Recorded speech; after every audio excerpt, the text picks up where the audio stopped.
If you have some sort of a research paper, then Kimi can actually help you summarize that research paper as well. So to do that, I'm simply going to go around onto my attachment right here. And then around over here, I have a research paper on animation for better online education. So let me just go ahead and open it, and you need to wait for a while for it to load. And over here, you can see simply say, summarize this research paper in 10 key points right here, just like this. So if I were to actually go ahead and do that now, it'll analyze that particular document and we'll simply go ahead and summarize it out. So it says motion graphics in online education is here, effectiveness of visual learning, adaptability across audiences and industries, and so forth.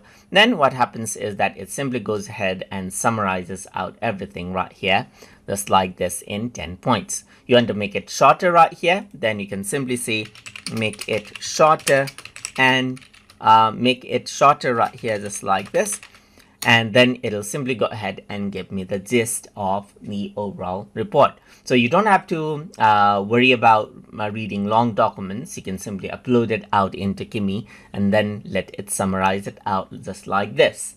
And that is how you can summarize long research papers using Kimi. So I hope you guys learned something as always.